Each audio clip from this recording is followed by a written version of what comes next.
idea for you. This is called the Flourish Pendant, and it features the new DropDuo bead, which is a 3 by 5 millimeter drop at its smallest point and then its longest point. It features our IrisDuo bead, the 3 by 4 millimeter crystal Rondelles, and then also the 3-hole S bead. So we're going to be mixing metal and glass together to make this fun flourish necklace. If you would like to make the Flourish Pendant, which is a great gift idea in case you're crunched with time already, you can go below the video to the date stamp that says when the video was produced. Underneath that, there's a little show more or a down arrow button.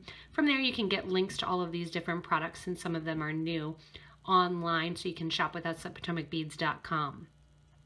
To do this Flourish Pendant, again, you will need the S3-hole bead. This is a metal bead that you can see on the side there. It's S-shaped, and we're going to be using 8 total. To change it up in the design that I'll be doing with you today, I'm going to be using 4 in the silver color and 4 in the brass color. 8 total. In addition to the 3-hole S-shaped bead, we're also using again that new DropDuo. The DropDuo is a 2-hole check glass bead. Here is the Crystal Labrador full color. I'm going to be using the white baby blue luster as I create with you. I'm going with that blue theme and staying in that blue theme. The IrisDuo is that Pastel Petrol. So it's that really pretty deep blue, one of our best sellers, that's going to mix all of these nice blue tones together. In addition to the DropDuo, which you are going to need 4 of, and the IrisDuo you're going to need 4 of, you're also going to need 4 of the 3 by 4 millimeter Potomac crystal Rondelles. If you don't have these on hand, a 3 millimeter bead would work as well for you. I'll be using the blue turquoise color, again playing up those blues. To make the whole thing happen, I'm using 15 and 11 seed beads as the spacers between the beads to connect them all, and I'll be using Miyuki brand in both of those. I have the gray transparent rainbow luster in the 15-0, which I go to a lot, and then the Montana blue luster in the 11 seed bead. The whole thing is going to be strung on some .006 wildfire beading thread. And with the wildfire beading thread, I'm also going to be using a size 12 needle. Because I am using the thread and the needle, I usually like to have a thread burner with me, as well as a needle nose pliers or a flat nose pliers. Once I burn the thread off the spool, it's easiest to flatten it out before attaching it to that size 12 needle. The size 12 needles have a pretty small hole. Here's a little idea for you too. This is how I keep them in the needle case, is when I finish the seed bead case, I put them in there. And you're going to want about 4.5 feet of thread on the needle. Once we get that 4.5 feet on the needle, we are going to go in and start with the middle of our pendant design and get that nice flourish shape, and then we'll build on as we go through the multiple holes of that S-shaped bead. Again, I want you to start with your materials. Also, if you do want to put it on a necklace or something, you want to have that handy as well, just to make sure that whatever bail size you're going with, that it does fit. So again, the Flourish Pendant, about 4 feet of thread on your needle, and you just need 1 needle for this project, and it'll be a nice quick pendant. Before I get the pendant started, I went ahead and put the S-shaped beads into their configuration. Because they have multiple holes and they have that curvature, they can be a little bit confusing when you're looking at them. We're going to be using them so that they are touching on the sides here, and then we'll be spacing them out in their opening area with a crystal. I have a 15-0 seed bead here that I'm going to put to the bottom of my thread to work as a bead stopper. I'm going to take that 15-0, put it on the thread, and take the needle through 2 times, once and twice through that bead. And what that's going to do is stop the beads from falling off the thread. I'm not going to leave a lot of extra thread at the bottom because I'm not going to need it, because all I'm going to do is tie a knot at the very bottom of the pendant. To go ahead and get started, like I said, you want to set up your S beads here like you are going to use them in the pendant. That way it's going to make it much easier when you go in here to pick up the design, to just pick it up as you have it laying out on your bead mat. That way you make sure that the S beads are facing in the correct shape, and you're going to get that middle configuration. So to pick them up, we're going to start with one of our crystals. Again, the 3x4mm crystals. Then we're going through this first hole of the S bead, go through the first hole again, and then pick up our next crystal. And I'm just sliding these onto my needle in that same order that I have them laying out. So we're going to touch with the colors. And then we're going to do the blues. If you're using multiple colors like this, I'm going to have the multiple colors touch at the top rather than at the bottom. And the bottom colors are going to, so we're touching here, right where they touch. And then right above that bead is where we're going to put that DropDuo. So I have the beads on here and they're facing the correct direction. I've gotten all of the 8 S beads on with a crystal between each. I'm going in that silver gold pattern. And I'm going to let them drop down next to my stop bead. So I'm pulling the thread the whole way in there. You can also see this is a great design also for a necklace. So just an idea for you guys. It's a fun necklace. You can take a 2-hole dagger there and actually put that in between. What we're going to be doing is rounding it out. To round it out, the thread and needle, after we have all those beads on, are going to go through that whole center row again. And where I say again is I'm starting at that stop bead, circling it through, and putting this through again. So we're going back through all of these beads. And the reason I lay the beads out ahead of time when working with a bead like this, a 3-hole, anything 3-hole can be tricky. 2 holes is hard enough, 3 holes kind of can be tricky. So, especially when they're an odd shape like this. So I like to lay it out first so that way there's no confusion as I'm beading exactly which direction it's going to go. So you can see here the design and how it is going to look. And what we're going to be doing is, like I said, we're going to be adding our beads here right at the top. So I kind of have that fun oddball that they're not grouped together and that they're the oddballs on the sides, just to make it a little bit fun. So after going through every bead 2 times, I'm also going to go through that first crystal a 3rd time, as well as the first of my S-shaped beads. If you happen to get your stop bead thread in there, just kind of fish it out. From here then I'm going to do what is called a step up. I'm going to step up from the bottom hole of this gold brass S bead and go to the middle hole of the S bead. A little bit of thread is going to get exposed on the side. You won't really see it as you're working with the design. From here, above the actual crystal, we're going to be dropping an 11-0 seed bead into the place. After the 11-0 seed bead, we're going to be adding our IrisDuos along with an 11 and a 15. So I'm going to pull my IrisDuos in, get ready to use them. Get out some of my 11-0 seed beads and some of my 15-0s. So to get started, we are on top of one of the crystals. Again, on top of the crystal, we're going to put an 11-0 seed bead. 11-0 goes on, and I'm going to go to the next hole of the next S bead. Once I have that snake bead on, I'm going to add in one of my IrisDuos. The IrisDuos we're going to put on to make sure that they're facing upright so that that little dome is facing up. The pattern is going to be an 11-0, a 15-0, and then my dome bead. I'm reversing the pattern from the original design. 15-0, 11-0, and then we're going to catch on to our next center hole of our next snake bead. Again, between the snake beads and above the crystal, just one 11-0. Between the next snake bead, repeat your pattern of 11, 15, IrisDuo, 15, and 11 into the next hole. When you're going around the circle of this pendant, you want to make sure that you are going through that second hole and that you're not jumping to the third hole. An 11-0 goes on, and I'm going through. the next snake bead. All right, again, we have on 11, 15, IrisDuo, 15, 11, snake bead. 11 goes on top of the crystal. And then I have one more IrisDuo sitting here to add in, so I know that the IrisDuo is next.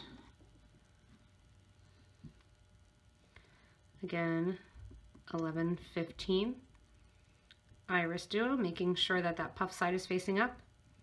15, 11, back through the first snake bead, back through that first 11O that you added, and out through the second snake bead, which in my case is that silver color. And I don't want to go through the seed bead after, I just want to go through the snake bead and out. After you have all these beads on, do a nice little tight pull to tighten up that central line. I'm going to take the stop bead also and take it and pull it to the back, so that way that seed bead also kind of folds to the back and does not affect my tension and my tightness. From here, we get to add in another step up, and we're going to come to our outer edge. As we come to the outer edge, we're going to be adding in our 4 drop duos, and then a collection of 15s and 11s. So to get started with that step up, the thread's going to reverse just like it did on the last one, going from the second hole now to the third hole of that snake bead. From there, where the snake beads are almost touching, that's where I'm going to take my disc duo, or my drop duo rather, and add that in. Coming out the next snake bead then and going around the circle, we're going to catch all of those. And that teardrop is just going to sit right on the top. Going from the S-shaped bead to the IrisDuo, we're going to start with 3 of our 15Os, 1 11O, and then another one of our 15s, and go into the second hole of the IrisDuo.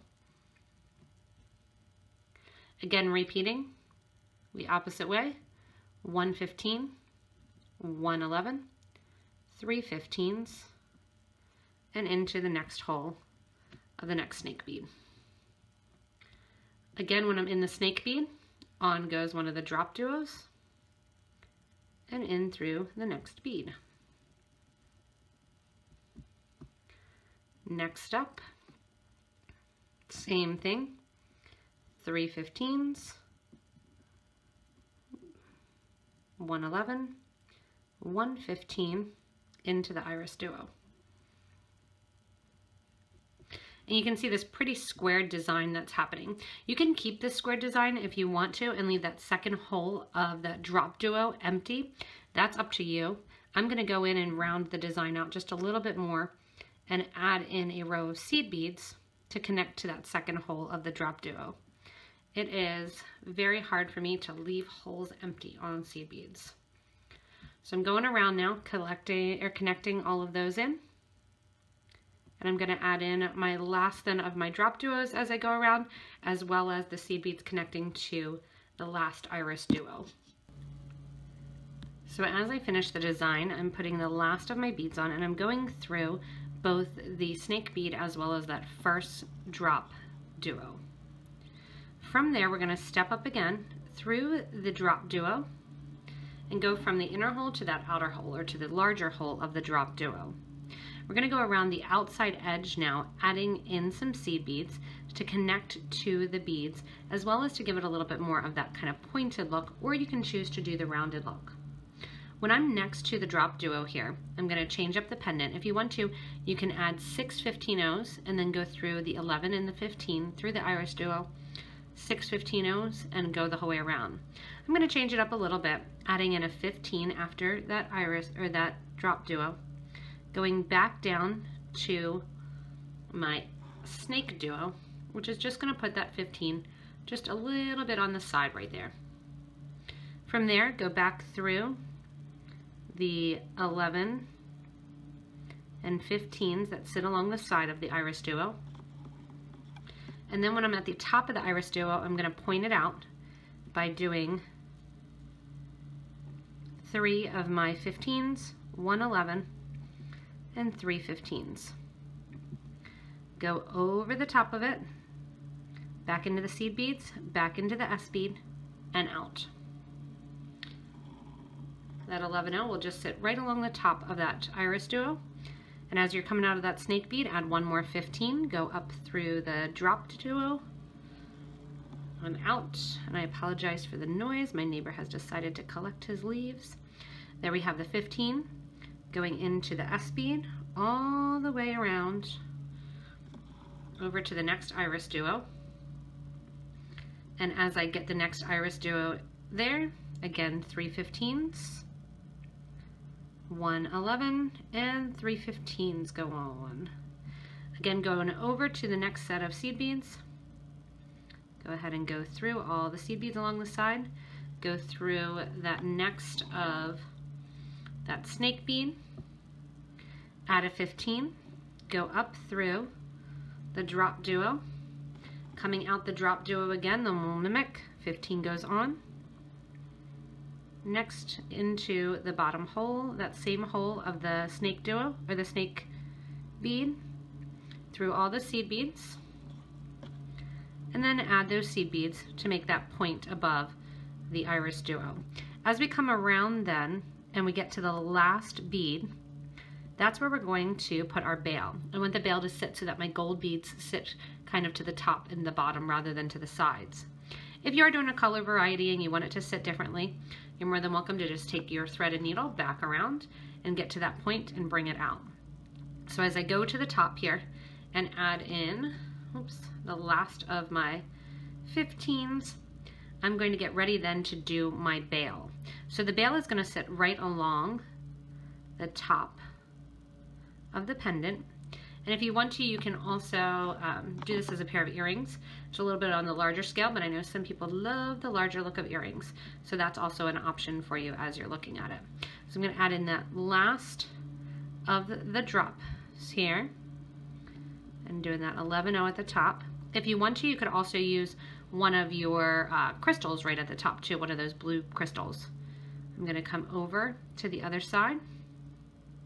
And I'm still missing a 15 over here, so I need to get that in. And then I'm going to do the bail. So I have my 15 here that I'm adding up through the DropDuo.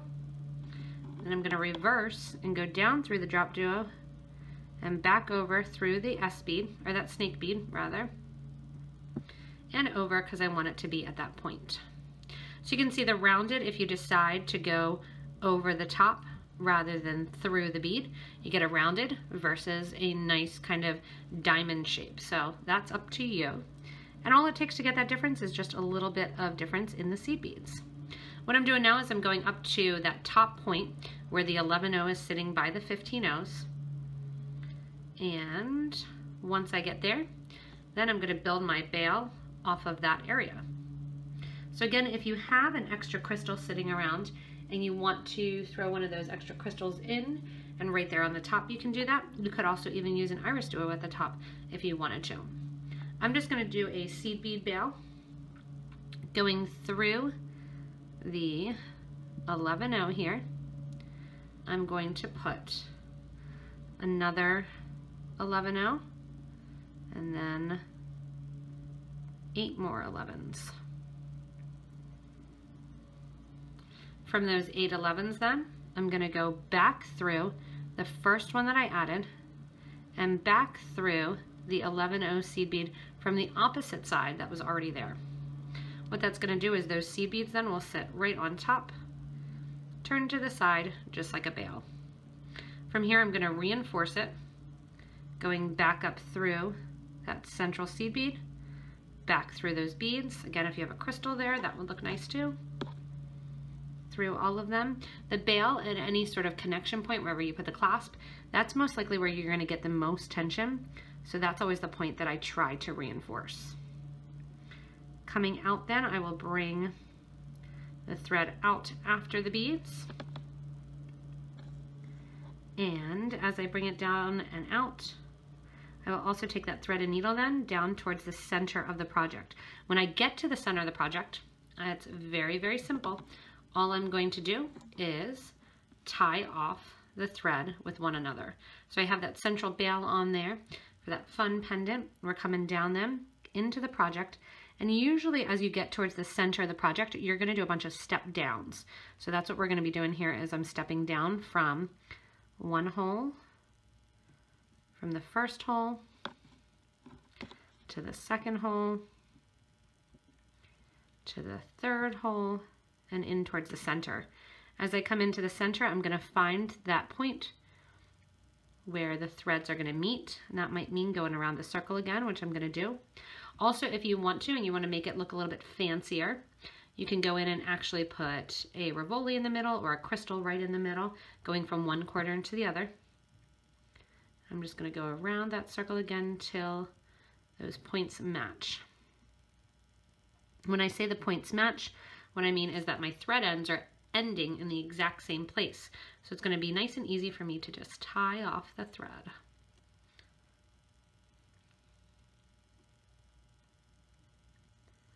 Around I go. When you get to the thread connection point, I'm just going to tie off that extra seed bead and then burn down those thread edges. If you do want to make this pendant, again, remember you can go back to the beginning of the video where we list out the materials. You can also slow the video down. I know sometimes I speak quickly. You can slow that video down and actually watch it in a slower form so you don't have to listen to my fast speech. You can always also subscribe to this YouTube channel to get regular updates from us and regular videos of things that are going on in the beading world and in the Potomac Bead Company world as well. Once I have those knots, I'm going to take my thread burner, burn down the thread ends next to the project, and have them sit nice and flush next to the actual project. Once you have those thread ends done, your pendant is finished. You can grab your cording and slide the pendant on. This one I think I'm going to put on a silver chain, but it also looks nice on the leather too. And the Flourish pendant looks really great. This one actually reminds me of a snowflake, so it's kind of nice and seasonal. And you can also, if you want to, in addition to subscribing to this YouTube channel, you can regularly stay in touch by checking out our Facebook group for beading and jewelry making. There I often post pictures of what I'm making, and you guys do a great job of giving suggestions, giving help, answering questions for people, and just really a great group of people to give inspiration and to help with the design element. So the fun thing again with these simple pendants and things like this, they look really complicated. It was really easy just literally going around in a circle. You can also change up the look very easily by not going over the top or going through.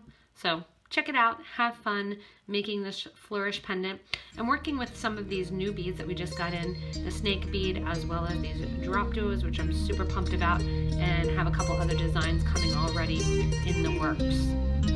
As always, thank you so much for watching, and again, have fun creating, and you can check me out at PotomacBeads.com.